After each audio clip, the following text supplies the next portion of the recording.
boleh dibantu disebutkan bapak namanya siapa? Pak Aris. Pak Aris ya. Pak, boleh saya dulu gelang identitas panjenengan? Siapa ya? Oke, udah sesuai. Tanggal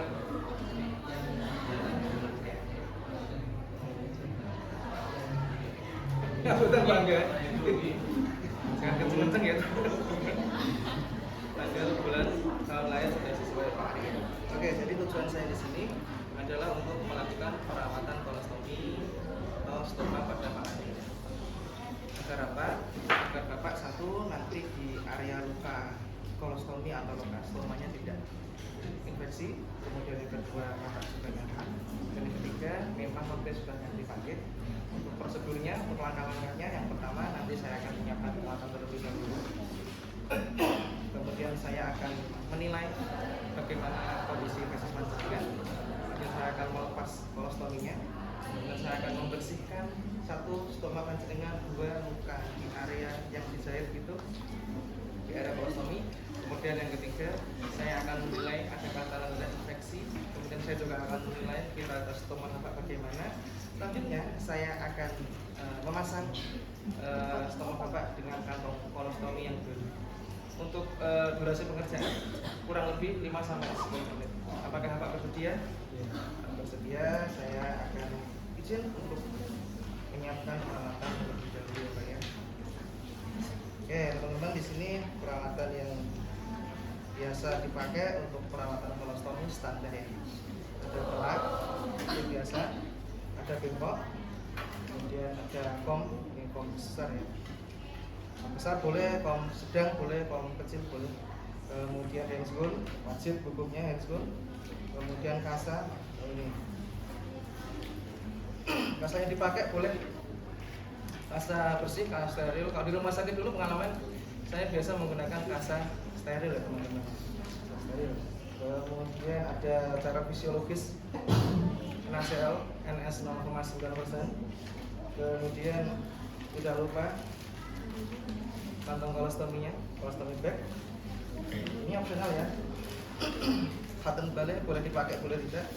Nanti kalau nggak mau pakai kasa atau kasanya nggak ada ya pakainya cotton ball. Kemudian ada gunting. Selanjutnya pinset anatomis.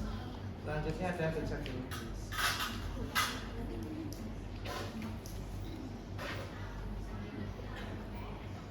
Oke, seperti biasa sebelum melakukan tindakan, Pak, jenengan sudah dalam posisi yang nyaman.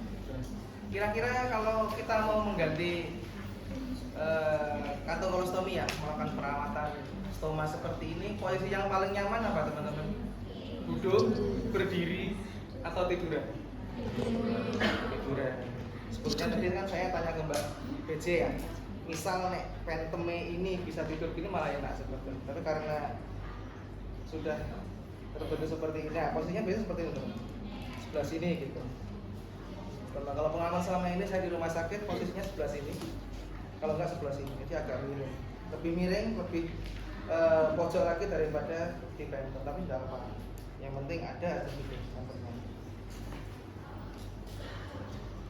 Apa sudah nyaman dalam posisi duduk tiduran? Sudah nyaman ya, baik.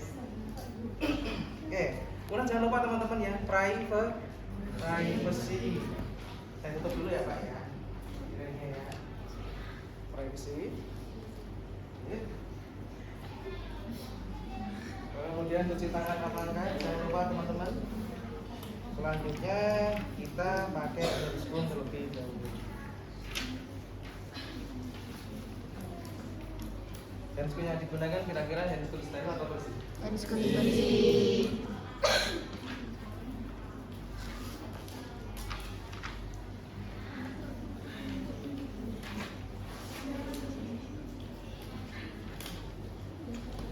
Ya, kita siapkan perlaknya teman-teman.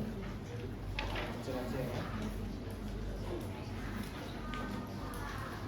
Perlak diposisikan di area stoma berarti. Kalau stoma atau kolostomi ada di sebelah kanan, khusus sebelah kanan, berarti perlaknya di sebelah kanan. Kalau stoma atau kolostominya di sebelah kiri, berarti perlaknya di sebelah kiri. Tinggal menyesuaikan aja teman-teman ya. Kemudian yang sifatnya opsional lagi, ketika di rumah sakit umumnya dulu, saya ketika mau mengganti kantong kolostomi seperti ini, selain menggunakan perlat sebagai alas, kelihatan mas ya, sebagai alas, saya biasa menggunakan underpad. Ada yang tahu underpad? Fungsinya apa underpad? Nah, memang biasanya underpad digunakan untuk pasien-pasien yang mau partus ya, yang mau lahiran. Tapi di rumah sakit saya dulu opsional, boleh, monggo. Tujuannya apa? Nanti jaga nih istilahnya. Misal kantong kolostominya penuh, kemudian feses plus urinnya itu luber kemana-mana, jadi biar langsung bisa ditahan menggunakan underpad. Tapi monggo sifatnya opsional aja, boleh pakai underpad, boleh hanya pakai perlak mampu, tergantung situasi dan kondisi. Kemudian selanjutnya kita menyiapkan bengkok ya teman-teman. Bengkok ini sebetulnya paling enak jika dilambari dengan plastik. Ini tidak ada plastik ya? Tidak ada, pakai bengkok aja tidak apa-apa. Bengkok diposisikan sama ya, di atas perlak ya, dekat dengan area stoma. Nih. Oke, selanjutnya kita menilai dan mengidentifikasi tentunya bagaimana kondisi feses plus urin dari pasien yang tertampung di area stoma, di area kolostomi bag. Apa saja yang perlu diidentifikasi teman-teman terkait feses dan urin yang kecampur jadi satu? Oke, warna. Apalagi? Oke, bau boleh. Apalagi? Oke, bentuk atau konsistensi. Apalagi teman-teman? Oke, bentuk, tekstur, konsistensi bedanya apa ya? Sama aja. Enggak apa, disebutin semua. Kemudian apa lagi teman-teman?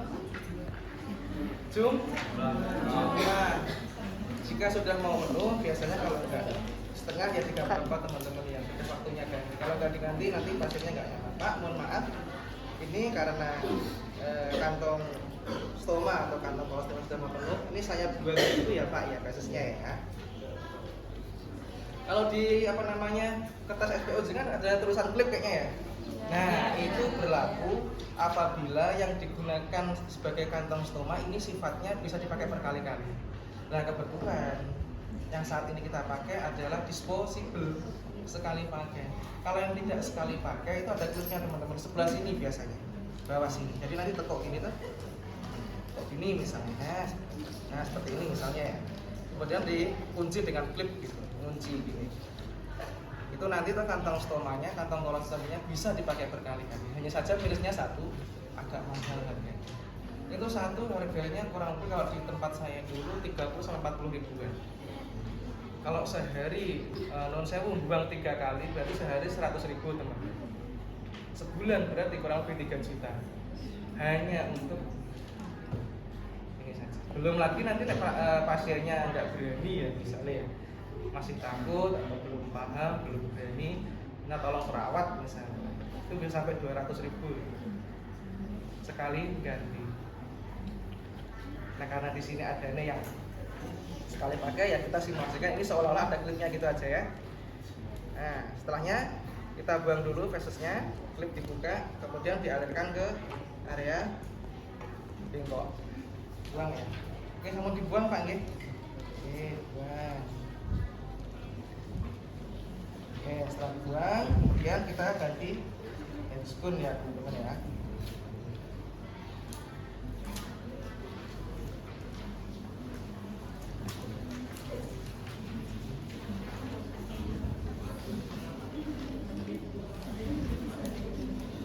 Setelahnya, after that, kita bisa mulai melepas kantong stomanya, gitu. Di sini kita perlu perhatikan teman-teman. Kantong stoma yang masih nempel di area stoma, di area kulit sekitar stoma, itu masih lengket banget atau tidak? Kalau sudah tidak terlalu lengket, sudah rembes gitu, kita tinggal buang aja teman-teman. Kita tinggal buang aja lepas. Namun jika disinyalir kita coba gerak-gerakin gini, oh masih lengket banget nih, kita harus menggunakan apa teman-teman untuk melubrikasi, untuk melembabkan NaCl. Oke, kita menggunakan cairan NaCl. NaCl, cairan fisiologis ya. Sebenarnya di sini tidak harus pakai NaCl sih. Mau pakai alkohol apakah boleh? Boleh. Hanya saja nanti sebagai antisipasi saja ya. Apabila alkohol yang kita gunakan nyerempet di area jahitan, lebih-lebih area stoma. Biasanya ada sensasi cekik-cekik gitu, perih. Kalau dengan tanya nanti ya, misalnya ke pasien, pernah ketemu pasien langsung atau nanti di rumah sakit atau dengan bahkan punya pasien kelolaan sendiri secara mandiri di rumah, biasanya kalau keserempet sama alkohol, baik alkohol swab apalagi lebih-lebih alkohol yang dalam bentuk cairan gitu ya, pasti perih sekali bahkan. Jadi untuk amannya kita menggunakan NaCl 0,9 ya.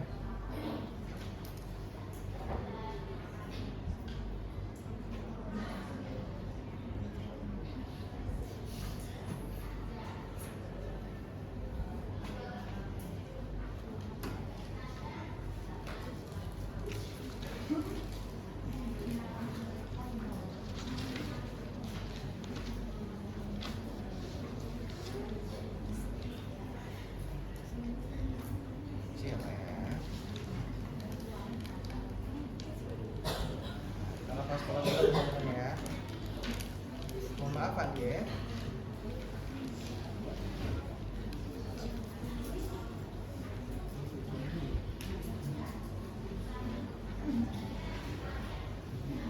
Oke, setelah kita selesai melepas kantong stoma yang lama, selanjutnya kita identifikasi teman-teman. Apa yang perlu diidentifikasi? Jahitan. Apa? Jahitan. Apa? Vitalitas stoma. Yang dimaksud vitalitas stoma adalah bagaimana keadaan stoma itu sendiri, teman-teman. Stoma yang sehat biasanya seperti apa, teman-teman? Pink. Yang tadi yang bilang pink?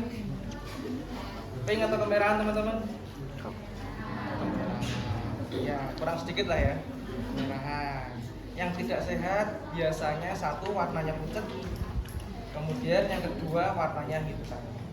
Kalau sampai ada pucat apalagi sampai hitam, biasanya ada gangguan di pembuluh darahnya, teman-teman. Kalau sampai dibiarkan nanti takutnya nekrosis. Kalau sampai nekrosis akhirnya harus dipotong lagi, dibikin lubang yang baru lagi, teman-teman. Oke, kita lihat. Oke, stomanya aman, warnanya kemerahan ya Pak ya. Kemudian yang kedua, selain stoma yang kita nilai, selanjutnya apalagi yang kita nilai dan identifikasi, teman-teman? Apa Mas? Apa selain stomanya? Jahitan. Di sini pasti ada jahitannya, teman-teman, di samping-samping sini. Terus kita lihat adakah tanda-tanda infeksi atau tidak. Sekarang saya pengen tanya, tanda-tanda infeksi itu apa saja? Kemerahan. Nih. Jahitan tidak rapi. Oke, kemerahan, apalagi? Ada nanah ya, oke. Apalagi? Apa? Mbak? Apa? Apa? Enggak apa. Di sini sama-sama belajar aja kita. Santai. Apa Mbak? Tadi? Maaf. Rubur, talor, dulur. Trias itu jenengan teni istilahnya. Kemerahan tidak. Ada pesnya tidak. Nyeri tidak. Tumor ya, kalau ada yang benjol gitu, bengkak gitu boleh dimasukkan. Dan yang terakhir biasanya ada fungsi olaesa, ya perubahan fungsi ya. Oke, setelah selesai kita nilai, selanjutnya kita membersihkan area stoma dan area jahitan stoma ya teman-teman ya.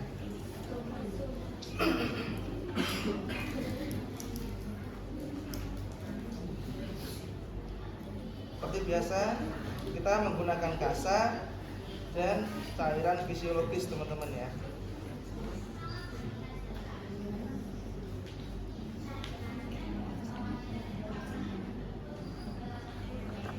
Oke, cairannya dulu.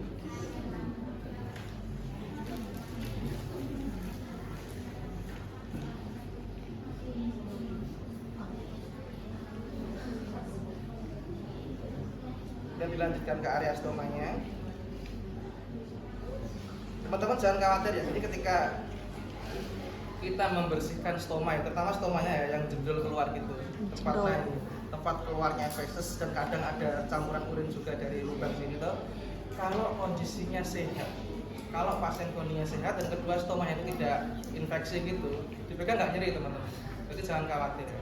Mungkin agak kurang nyaman gitu aja, tapi nggak sampai nyeri kalau pengalaman selama. Kemudian setelah selesai kita bersihkan teman-teman, kita keringkan.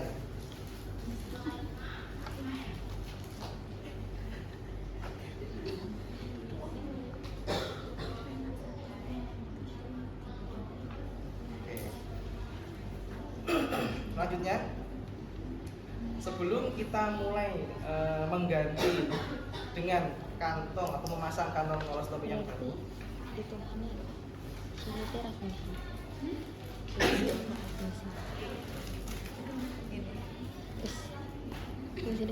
kita taruh dulu kasa lembab di area stomanya teman-teman ya, untuk nutup aja enggak apa-apa.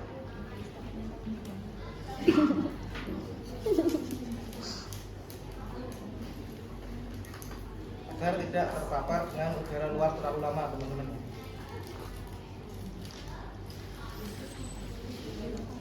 Nggak perlu sampai basah, cukup lembab aja.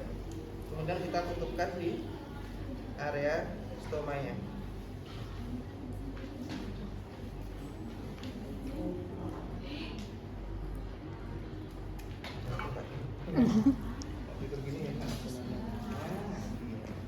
Tuh, tapi yang sini nggak kelihatan nanti ya. Bandingin lagi aja. Ini nggak lepas.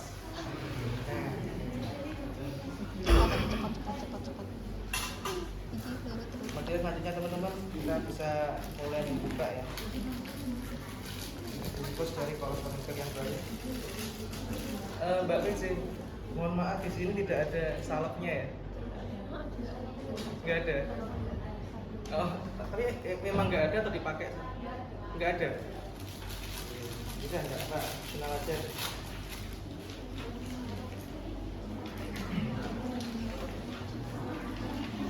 Kita siapin dulu teman-teman. Selanjutnya kita ukur ya. Biasanya teman-teman pengalaman selama ini ketika di rumah sakit ya tentunya, diameter atau garis tengah ukuran dari stoma itu biasanya 4 cm. Teman-teman kelihatan nggak mas? Kelihatan ya? Ini diameternya 2 cm, 3 cm, ini 4 cm, ini 5 cm. Kelihatan nggak? Mohon maaf. Biasanya ukurannya 4 cm. Biasanya loh, yang hanya saja kita jangan menggunakan kalimat biasanya itu sebagai acuan. Tetap harus diukur secara manual. Kita deketin aja seperti ini. Nah, jadi bisa di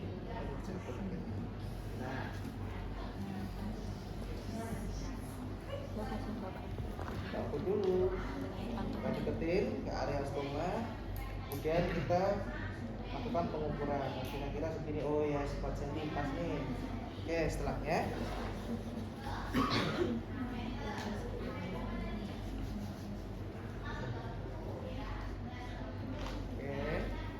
setelahnya kita gunting ya teman-teman ya, sesuai dengan angka yang sudah kita ukur tadi.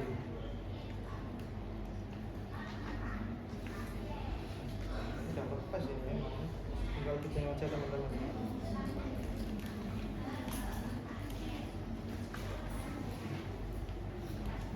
Ini kalau nanti panjenengan menjumpai kantong kolostomi yang bisa dipakai berbeda.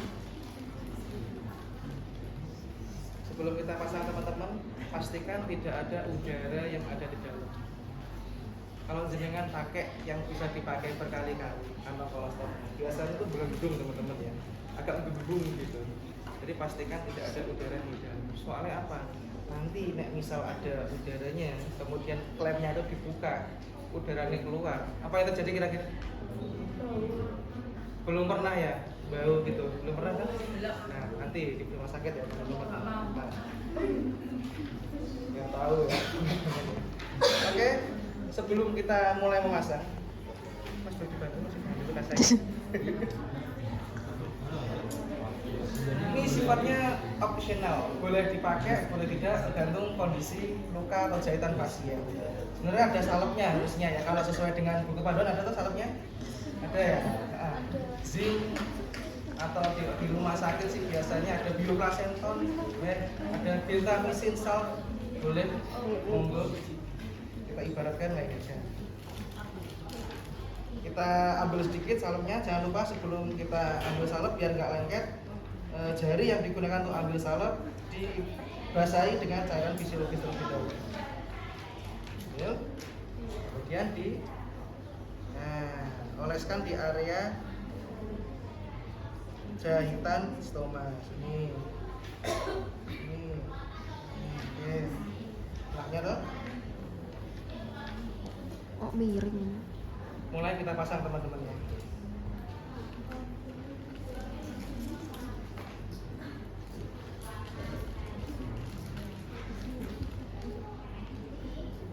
Dimulai dari yang paling bawah teman-teman ya. Sambil kasa yang digunakan untuk menutup stoma tadi diambil ya. Rik, mana Rik?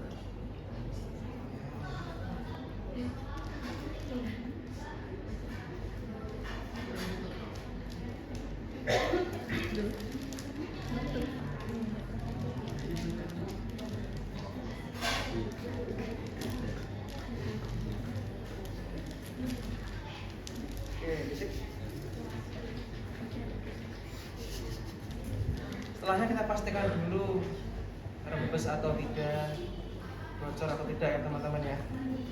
Oke, saya cek dulu ya Pak ya. Itu ya teman-teman, nanti kalau panjenengan bertemu atau menghadapi pasien yang ada kantong stomanya, yang ada stomanya, yang ada kolostominya, ada lubang di area usus besar kanan atau kiri, itu hampir tiap saat ya teman-teman ya. Bisa kadang 10 menit, kalau 10 menit, kadang 15 menit itu prosesnya keluar terus Di YouTube loh. jadi ini kalau bisa jangan lama-lama ya, karena nanti prosesnya akan simpel sedikit loh ya, rembes terus seperti ini. Pastikan dan lebih kencang atau belum.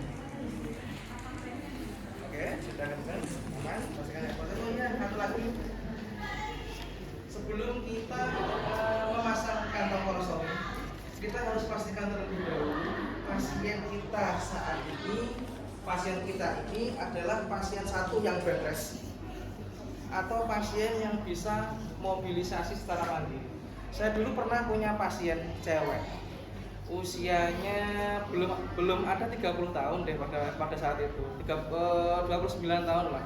Tapi beliau kena kanker apa ya namanya?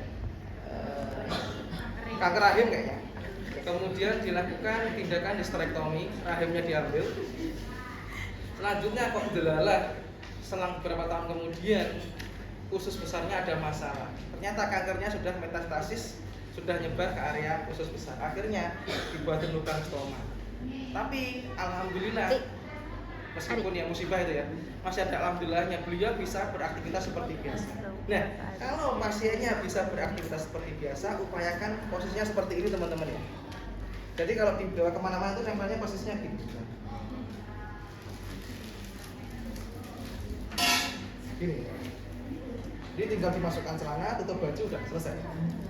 Tapi kalau pasiennya itu posisinya bed rest, misal ada komorbid seperti stroke, atau memang pasiennya sedang sakit parah misalnya nih, diposisikan gini tidak apa-apa, miring gini silahkan boleh, menyesuaikan aja kondisi klinis pasien. Tapi kalau memang pasiennya itu masih bisa beraktivitas seperti biasa, yang ringan-ringan ya maksudnya ya, bisa bekerja yang ringan gitu ya, posisinya paling enak gini, posisinya vertikal, berdiri gitu. Kalau pasien posisinya bed rest ya berarti silakan dibuat dahulu shutdown. Pasien itu ditanya terlebih dahulu bagaimana nyamannya, kalau pasien sadar loh deh, ditanya nyamannya bagaimana, biar pasien juga nyaman dan nanti tidak ikut mikir better lah, tidak bingung kayak misal mau ganti kantong sendiri atau buat putih sendiri. Oke, setelah selesai ini sama selesai gitu. Telepon perasaannya nyaman gitu. Enggak. Oke, saya izin untuk beres-beres atau lebih dahulu ya Pak ya.